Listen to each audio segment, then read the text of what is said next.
Hey you all, this is Preksha. Welcome or welcome back to my channel. I'm really happy if you're here for the first time and happier if you're here again. So firstly, I would like to acknowledge the fact that this is my second video on YouTube and my channel has already crossed 500 subscribers, which was very unexpected for me.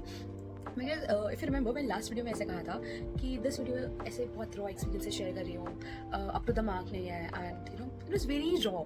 I wasn't prepared for it, but you guys actually liked it and I'm so happy. I'm so glad that you did.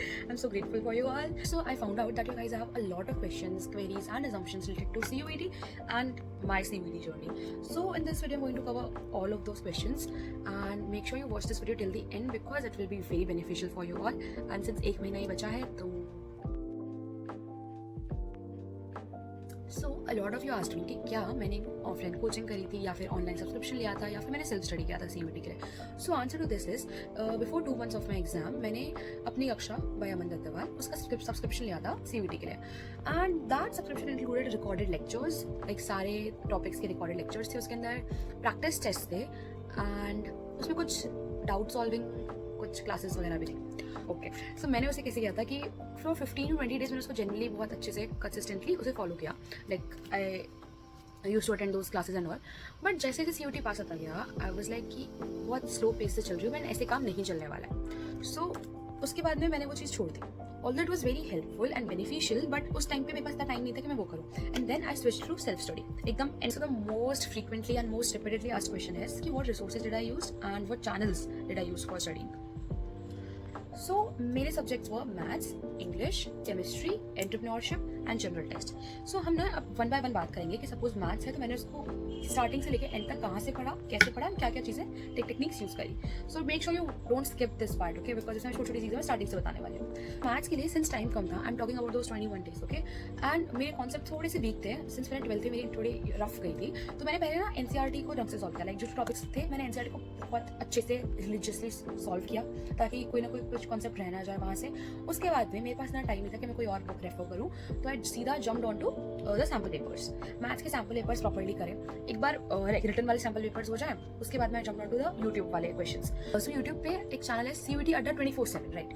उसके ऊपर ना exam से एक हफ्ते पहले एक series चालू होती थी, the most important questions for this subject. So उस पर मैथ्स के लिए जो आते थे मैं उसको फॉलो करती थी बहुत अच्छे से. एंड इस चैनल पे भी अनदर चैनल वाज NCERT वाला, राइट. सो उस पर भी उस टाइम पे CUET के वो आते थे मोस्ट इंपॉर्टेंट क्वेश्चंस. सो उसके अंदर भी ना मोस्ट इंपॉर्टेंट क्वेश्चंस सॉल्व करने जरूरी है क्योंकि उसमें ना वो लोग क्रीम क्वेश्चंस चूज करते हैं कि सपोज ये कॉन्सेप्ट इंपॉर्टेंट है तो इसके अंदर 5 ब्रांचेस निकल रही है सपोज, एंड कि इस कॉन्सेप्ट से इतने 5 तरीके से क्वेश्चन बन सकते हैं. अब उन 5 तरीकों के अंदर भी वो कैसे घुमा घुमा के अलग अलग टाइप से क्वेश्चन बन सकते हैं, वो सारे उसमें कवर होते हैं. तो एक ही कॉन्सेप्ट हमारे पास बार बार सामने आता है, वो रिवीजन होता है. जब एग्जाम में आएगा तो कहीं ना कहीं तो क्लिक हो जाएगा कि ओके इस टाइप का क्वेश्चन मैंने पहले करा हुआ है, तो इसलिए वो क्वेश्चन इंपॉर्टेंट वाले करने जरूरी होते हैं. That's how I studied maths. For you अगर आपके पास थोड़ा टाइम है एंड अगर आपने मुझसे भी इससे पहले से अच्छी प्रिपरेशन कर रखी है then I would say NCERT अगर NCERT हो चुकी है वेल एंड गुड. एग्जाम्पलर पे जाओ, एग्जाम्पलर बहुत अच्छे से करो बिकॉज एग्जाम्पलर के क्वेश्चन थे एग्जाम में.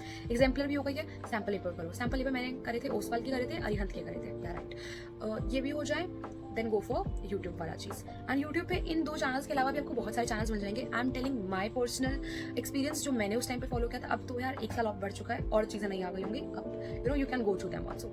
अब हम बात करते हैं केमिस्ट्री की. आई यूज टू लव केमिस्ट्री. मुझे केमिस्ट्री में बहुत मजा आता था, स्पेशली ऑर्गेनिक केमिस्ट्री. यार काश मेरे पास अभी बुक होती तो I could have shown you guys कि मैंने ना एक चीज़ को अंडरलाइन कर रखा है. उसको कोई वर्ड का मतलब एक बार भी समझ में नहीं आया तो सेकंड टाइम पढ़ूंगी तो भी मुझे समझ नहीं आने वाला, मुझे पक्का से याद पता होता है ये. तो मैं उसको प्रॉपर्ली एक्सप्लेन कर रखा है, स्टिकी नोट लगा रखे हैं, अलग अलग कलर से हाईलाइट कर रखा है कि ये इस चीज़ का मतलब है, ये इंपॉर्टेंट है, इस कलर का मतलब है कि यहाँ पे असर्शन रीजन वाला चीज़ है. तो ऐसे बहुत प्रॉपर्ली मैंने एक्सप्लेन कर रखा था अपने NCERT के अंदर.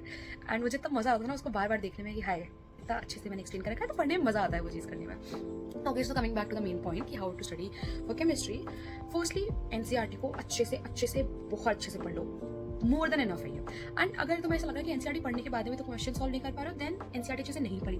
NCERT की बैक एक्सरसाइजेस केमिस्ट्री में बहुत अच्छी होती है. हम यूजुअली वो स्किप कर देते हैं या फिर ऊपर से देख लेते हैं, नहीं करते हैं, बट उनमें काफ़ी अच्छे क्वेश्चन होते हैं तो वो सॉल्व कर लेना. उसको इतने अच्छे से कर लो कि तुम्हें ये बताओ कि यार ये वाला स्ट्रक्चर इस पेज के लेफ्ट साइड के डाउन साइड में बना हुआ था, तो मतलब इतने अच्छे से पता होना चाहिए. एक बार NCERT अगर हो चुका है then go for sample papers. Sample papers के अंदर again I went for Oswal and Arihant only, वो अच्छे से हो जाएंगे then well and good. Chemistry में और जरूरत नहीं है, उसके बाद में भी करना है, टाइम बच रहा है, मजा आ रहा है, करो फिर यूट्यूब से और सॉल्व वो निकाल लो, क्वेश्चंस वगैरह निकाल लो, हो जाएगा। केमिस्ट्री के लिए भी मैंने एनसीईआरटी वाले को वो किया था, रेफर किया था। एंड एक चीज़ मैं कैसे भूल सकती हूँ, अपनी कक्षा पे Om sir, oh my god I love that teacher यार, मेरे को इतनी हेल्प करी उन सर ने केमिस्ट्री में, मेरे पास उनके प्रॉपर लिखे हुए नोट्स हैं, उससे अच्छा कुछ है ही नहीं। मैं बता रही हूँ, अगर एक बार भी, आई गेस तुम लोग ऑलरेडी उनको देख चुके हो एंड ऑफ कोर्स तुम लोगों ने उनसे पढ़ा, बिकॉज इतना अच्छा पढ़ाते हैं वो, इतना अच्छा पढ़ाते हैं। उनका एनिमेटेड कुछ भी था, कुछ एनिमेटेड वीडियोस होते थे उन पर, तो इतना अच्छा एक्सप्लेनेशन होती थी, दैट वाज सो हेल्पफुल। अगर अभी तक तुम में से कोई नहीं जानते ओम सर कौन है एंड अभी तक उसके वीडियोस नहीं देखे हैं अपनी कक्षा पे, जो वीडियोस है ओम सर के, you are missing out a lot. अभी जाओ देखो, कोई भी कॉन्सेप्ट में दिक्कत आ रही है उनके वीडियोस देखो, वो इतने अच्छे से क्लियर हो जाएंगे। दैट वन शॉट वीडियोस तो ओ मेरे को इतनी हेल्प हुई है ना उन चीज़ों से, इतने अच्छे नोट्स हैं उन सर के, and I am just so thankful यार, बहुत सही चीज़ थी। So coming to the next subject that is English. English मैंने पहले भी कहा था, अभी मैं फिर से कहना चाहूँगी, इंग्लिश पे इतना ज़्यादा डरो नहीं, प्रेशराइज मत करो अपने आप को कि यार ये करना है, करना है। पहले मेन फोकस अपना डोमेन्स पे रखो, इंग्लिश को साइड बाय साइड करो। मैंने ये नहीं कह रही इंग्लिश को कम्प्लीटली भूल जाओ, नहीं, बट उसे साइड बाय साइड करो। कुछ बच्चे ऐसे करते हैं कि आज एक दिन पूरा इंग्लिश किया, नेक्स्ट डे केमिस्ट्री करा, परसों मैथ्स किया, ऐसे नहीं होता है। You need to divide your whole day and उसके अंदर सब्जेक्ट्स को प्रायोरिटीज दो कि मुझे पहले सपोज 3 घंटे मैथ्स को देने हैं, 2 घंटे केमिस्ट्री को देने हैं, 1.5 घंटा इंग्लिश को देना है, ऐसे प्रायोरिटाइज करो। ना कि एक दिन इंग्लिश को, 2 दिन मैथ्स को, 1.5 दिन केमिस्ट्री को, नहीं, ऐसे नहीं होता, ऐसे नहीं कर चलेगा काम। इंग्लिश को साइड बाय साइड करो। जैसे ही मैथ्स से बोर हो जाओ, थक गए मैथ्स को लिखते हो गए, इंग्लिश उठा लो, उसके अंदर वोकैबुलरी पढ़ लो, ग्रामर करो, उसके क्वेश्चंस वो सब प्रैक्टिस वगैरह करो। इंग्लिश के लिए मैंने गोकुल छाबड़ा का जो वो था, गोकुल छाबड़ा सर का एक चैनल था, I don't remember the name, अगर उसी नाम से है तो उसी पे इंग्लिश के जो क्वेश्चंस थे मैंने वहाँ पे सॉल्व किए, वहाँ से मैं हेल्प लेती थी, जम्बल्ड वर्ड्स वगैरह वो काफ़ी अच्छे से करवाते थे, तो उनकी जो लाइव क्लासेस थी मैंने वहाँ से इंग्लिश की हेल्प ली थी ऑनलाइन। तो हाँ, जो अनसीन पैसेजेस आते हैं उनको प्रैक्टिस करना इज़ वेरी इंपॉर्टेंट, बिकॉज मेरे एग्जाम के टाइम पे बहुत सारे पैसेजेस आए थे एंड प्रैक्टिस करना मतलब इतने वो मीडियोकर लेवल होते हैं, इजीली सॉल्व हो जाते हैं, but the main thing is कि आप कितने टाइम में उनको सॉल्व करें, बिकॉज वो बहुत सारे होते हैं एंड पढ़ने वगैरह में टाइम लगता है। तो जब सैम्पल पेपर्स करोगे तो ये ध्यान दो कि सपोज आपने पहली बार जब वो पैसेज जब किया है, फर्स्ट क्वेश्चन आपने जब किया है, सपोज आपको 7 मिनट्स लगे उसको सॉल्व करने में, नेक्स्ट टाइम जब करो तो सिर्फ 5 मिनट्स होना चाहिए, और नेक्स्ट टाइम करो तो फिर 4 मिनट्स होना चाहिए। अपने टाइम का ये रिकॉर्ड करते रहो कि ओके मैं कितने टाइम में इसको सॉल्व कर पा रही हूँ, बिकॉज एग्जाम टाइम पे ना बहुत ज़्यादा दिक्कत हो जाती है कि यार उस टाइम तो क्वेश्चन सॉल्व कर लिया था, अभी भी कर पा रहे हो, लेकिन आप ये नहीं देख रहे हो कितने टाइम में आप वो क्वेश्चन करो, एंड वो फिर लास्ट वाले क्वेश्चन छूट जाते हैं अनसीन पैसेजेस के अंदर। तो वो चीज़ ना हो, इसके लिए आप प्रैक्टिस ज़्यादा से ज़्यादा करो अनसीन पैसेजेस की। वोकैबुलरी हो जाएगी, धीरे धीरे करोगे, साथ में करोगे, हो जाएगी, don't worry about it, but साथ में करते रहो। ऐसे नहीं कि उसे साइड में छोड़ ही दो या फिर उसमें एकदम ही घुस जाओ और टेंशन ले लो कि कैसे करूँ, बस साइड बाय साइड करते रहो, आराम से हो जाएगा, डोंट वरी।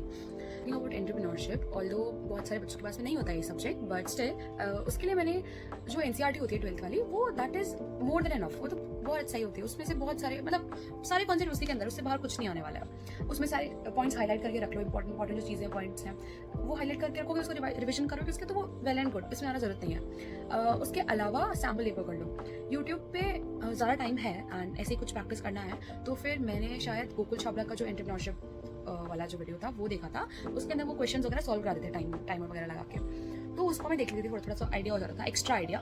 वरना तो सैम्पल पेपर करोगे, बार बार वो चीज़ें क्वेश्चन सामने आएंगे, डन है, हो जाएगा, इजी है। एंटरप्रेन्योरशिप मुझे बहुत ईजी लगता था, हो जाएगा था। So the next subject is general test. General test के लिए बहुत सारे डीएम्स आए थे, पता नहीं जनरल टेस्ट कैसे करें, वो लग रहा है टिपिकल, लग रहा है टफ लग रहा है, वगैरह वगैरह। नहीं होता है डिफिकल्ट। जनरल टेस्ट हमारे टाइम पे इतना ईजी आया था, मैंने तो बस ऐसे ही भरा था, मैं तो चाहती भी नहीं थी जनरल टेस्ट को भरना है, बट मैंने बस ऐसे ही ऑप्शनल के लिए कि बैकअप ऑप्शन उसके लिए भरा था। बट किसको पता था कि एंटरप्रेन्योरशिप से मुझे इतनी हेल्प मिल जाएगी, because my main target was honours course, but मुझे मिला प्रोग्राम, लाइक मेरे को ऑनर्स में फिर लेस फेमस कॉलेजेस, लेस अच्छे कॉलेजेस मिल रहे थे, तो मैंने प्रोग्राम के अंदर अच्छा कॉलेज चूज किया। सो प्रोग्राम के लिए द रिक्वायरमेंट वो जनरल टेस्ट प्लस डोमेन्स वगैरह। सो जनरल टेस्ट पहले तो मैं तो प्रिपेयर ही नहीं कर रही थी, मैं तो उसके लिए कुछ किया ही था, जनरली मैंने उसके लिए प्रिपेयर नहीं किया था, एकदम अनप्रिपेयर्ड जनरल टेस्ट का एग्जाम दिया मैंने, and it was so good. एक तो इतना इजी पेपर था, एंड दूसरा से मेंटल एबिलिटी वाले क्वेश्चंस थे जो मुझे बहुत मजा आते हैं करने में, तो वो बड़े इजीली हो गए एंड बड़ा फन सा पेपर था। अब तो करके हमें मजा आएगा कि अरे ये कैसे क्वेश्चंस पूछ रहे हैं, ये हमारे टाइम पे था। हो सकता है कि इस बार थोड़ा सा लेवल बढ़ा दें, मीडियम लेवल पेपर कर दें, या मे बी थोड़ा सा हार्ड कर दें, बट होने के बाद में भी ना इतना कोई प्रेशर लेने वाली या इतना कोई सोचने वाली बात है जनरल टेस्ट में, ऐसा क्या ही पूछ लेंगे, कुछ नहीं होगा। 10th तक की मैथ्स जो होती है, जैसे कुछ मीन मोड मीडियम वाले क्वेश्चन भी आ जाते हैं, मीन मोड मीडियम वाले क्वेश्चन भी आ जाते हैं, कुछ बॉड मास वाले क्वेश्चन भी आ जाते हैं, मेंटल एबिलिटी वाले क्वेश्चन भी आते हैं, बेसिक इंग्लिश वाले कुछ क्वेश्चन भी आ जाते हैं जनरल टेस्ट के अंदर। तो ऐसे मैं सोचती हूँ कि बहुत ही भाई SSC लेवल के क्वेश्चन आ जाएंगे, नहीं ऐसा कुछ नहीं होगा, तुम्हारे लेवल के ही आएंगे, जितना तुम्हारा ब्रेन सेल्स जितने काम करते हैं उतने लेवल में तुम कर लोगे सॉल्व, ऐसे कोई बड़ी बात नहीं। बस वो सॉल्व कर पाओ, उसके लिए तुम्हें रिकॉल करना जरूरी है। तो रिकॉल के लिए मतलब तुम्हें प्रैक्टिस करनी जरूरी है कि जनरल टेस्ट के अच्छे से सैम्पल पेपर्स वगैरह बहुत सारे कर लो। अरिहंत का करा था, उस का करा था, same goes for this only मेरे साइड से। तो और जनरल टेस्ट के लिए मैंने वीडियोस काफ़ी देखती थी, मैं गूगल चावड़ा की देखती थी, CUET अड्डा 24/7 की देखती थी, और जहाँ से भी कुछ ना कुछ नया नया मिलता था कि अच्छा यहाँ पे ये साल पे अच्छा लग रहा है, तो मैं वो कर लेती थी। हो सकता है कि देखो एवोल्यूशन हुआ है, इस बार 1 साल हो चुका है, नए नए रिसोर्सेज आए होंगे, नए नए चैनल्स भी बने होंगे। यू हैव टू जज इट कि यार मेरे को ये चीज़ सही लग रही है तो मैं यहाँ से पढ़ लेता हूँ, ये चीज़ उधर अच्छी लग रही है तो मैं वहाँ से पढ़ता हूँ। तुम्हें देखना पड़ेगा, बट एक बार उसे देखोगे, एक्सपीरियंस करोगे, तभी समझ में आएगा। ऐसे बैठे बैठे नहीं समझ में आएगा कि ये चीज़ मेरे लिए वर्क करेगी या नहीं करेगी। सो थोड़ा सा तो एफर्ट्स डालने पड़ेंगे। जनरल टेस्ट हो जाएगा, टेंशन नहीं लो इसके लिए। तुम लोग बोलोगे आप तो सबके लिए ही कह रहे हो कि ये भी हो जाएगा, वो भी हो जाएगा, किसी का टेंशन मत लो, सच्ची में सब कुछ हो जाएगा, किसी के लिए टेंशन मत लो, बस फ्लो में चलते रहो, रुको मत, ऐसे पॉज मतलब बिल्कुल भी कि क्या करूँ समझ नहीं आ रहा, नहीं, ऐसे दिमाग को टाइम ही मत दो क्या करूँ समझ नहीं आ रहा, बस करते रहो, चलते रहो, धीरे धीरे धीरे धीरे चलते रहो, एंड लास्ट में हो जाएगा, डोंट वरी। एक क्वेश्चन मेरे पास में यह आया था कि how to manage your time in exam. Management तभी प्रॉपर्ली कर पाओगे जब तुम वो टाइम पीरियड, जब तुम सैम्पल पेपर सॉल्व करो तब भी उस टाइम पे मैनेज करो। तब ये मत सोचो कि तुम ऐसे ही बैठे हो या फिर पढ़ ही नहीं रहे हो, अभी तो क्या मेन एग्जाम थोड़ी ना है अभी, बट नहीं, उस टाइम जब सैम्पल पेपर करो तब भी ये सोच के बैठो कि मेरा एग्जाम चल रहा है। एंड अगर हो सके, अगर तुम लोग के टाइमिंग स्लॉट तुम्हें पता चल चुके हैं अब तक, तो टाइमिंग स्लॉट के टाइम पे ही बैठो। ये मेरे पापा की ट्रिक है जो कि मुझे बहुत ही फोर्स कर रहा था कि ऐसे करना चाहिए, which is helpful also of course, कि जो टाइम का आपका एग्जाम होने वाला है उसी टाइम पे अपने सैम्पल पेपर सॉल्व करो।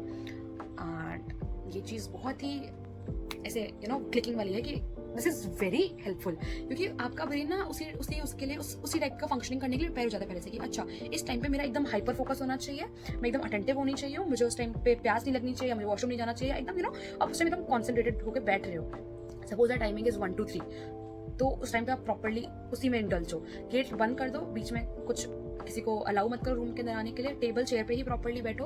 एंड अगर कोई ऐसा ऑप्शन है प्रैक्टिस टेस्ट वगैरह करो, then it will be so nice. अगर आप कंप्यूटर बेस्ड टेस्ट ही कर रहे हो, लैपटॉप पे या फिर फोन पे या जिस पे आपको कंफर्टेबल लगे, आई वुड से कंप्यूटर पे, ऑफ कोर्स कंप्यूटर या लैपटॉप, फोन पे दो, क्योंकि मेन एग्जाम फोन पे नहीं होने वाला है। बट सिंस अगर कुछ रिसोर्सेज की प्रॉब्लम है तो इट्स ओके, जितना हो सकता है उतना तो करो, एकदम ऐसे खाली हाथ तो मत बैठो, कुछ छोड़ दो मत दो, एकदम ही जितना हो पा रहा उतना तो करो यार। और उसके अलावा जैसे एक ये चीज़ थी कि आपके एग्जाम्स है कब कब, जैसे हमारे टाइम पे मेरा मैथ्स एग्जाम था पहले, फिर 1 वीक का गैप था, एंड देन मेरे लगातार एग्जाम्स थे, केमिस्ट्री है, फिर 2 दिन की छुट्टी है, फिर एंटरप्रेन्योरशिप है, फिर 1 दिन छुट्टी, फिर इंग्लिश है, और फिर कोई बहुत दिनों बाद जनरल टेस्ट है। ऐसे कुछ करके अजीब सा टाइम टेबल था। ये आपके साथ हो सकता है बिकॉज बहुत रैंडमली बनता है। तो अगर ऐसा है तो फिर ये सोच के करो कि मेरी इस सब्जेक्ट की इतनी प्रिपरेशन है ऑलरेडी, जैसे सपोज मेरी मैथ्स की प्रिपरेशन बिल्कुल नहीं है तो मैं उसको ज़्यादा टाइम दे रही हूँ, एंड अगर आगे मेरी केमिस्ट्री की प्रिपरेशन है तो मैं उसको अभी थोड़ा सा वो करूँगी कि ठीक है थोड़ा कर लूँ, लेकिन बाद में को 1 वीक अगर गैप मिल रहा है तो उस टाइम बहुत अच्छे से वो चीज़ करूँगी। अगर सपोज आगे वाले एग्जाम की नहीं है, अभी जो आ रहा है उसकी है, तो आगे वाला एग्जाम है उसको अभी पहले अच्छे से कर लो, ये चीज़ तो हो जाएगी। तो इसके साथ थोड़ा सा दिमाग लगाओ और सोचो कि प्रिपरेशन किसकी है, बैठो नोट डाउन करो चीज़ें कि इस सिलेबस में लिखा करो, ऐसे पढ़ा मत करा करो, तो उनको सिलेबस को लिख के टिक लगाओ वहाँ पे कि इतना इतना कर रखा है, इतना इतना बाकी है, इतना बाकी उसको मेरे को कितना टाइम डिनोट करना चाहिए, इतना टाइम जो डिनोट करना है क्या मेरे पास यहाँ पे है, अगर नहीं है तो मैं कैसे उसको मैनेज करूँ, क्या चीज़ें और हटाऊँ और ये चीज़ को अभी करूँ। तो ये कुछ पर्सनल मेरे एक्सपीरियंसेस थे एंड मेरी स्टडी रूटीन हैबिट्स थी जो मेरे लिए बहुत अच्छे से वर्कआउट करी, and it might help you as well.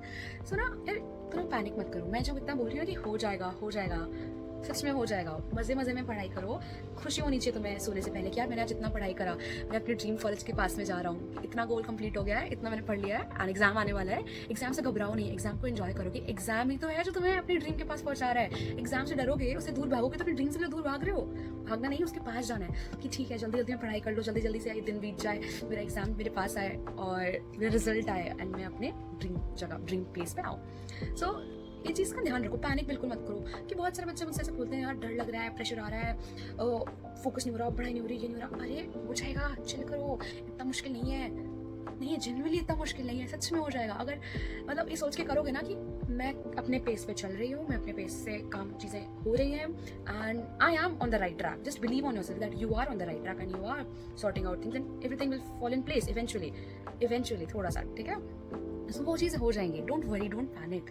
ऐसे अपने आप को इतना ज़्यादा प्रॉब्लमेटिक सिचुएशन मत डालो। So that's all for the video guys. Thank you for watching this video till here. अगर ये वीडियो में कुछ हेल्पफुल लगा हो, कुछ अच्छा लगा हो, कुछ सजेशंस हो या फिर कुछ अभी भी डाउट्स रह गए हो उनको you can comment down below and you can DM me on Instagram and कुछ पर्सनल कुछ क्वेरी हो या फिर कुछ ऐसे डर लग रहा हो, प्रेशर आ रहा हो, you can DM me on Instagram. I'll help you out. Otherwise, thank you for watching this video. Don't forget to like this video, share this video and subscribe to my channel.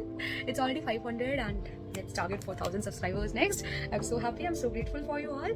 Thank you. Okay, bye. See you in the next video.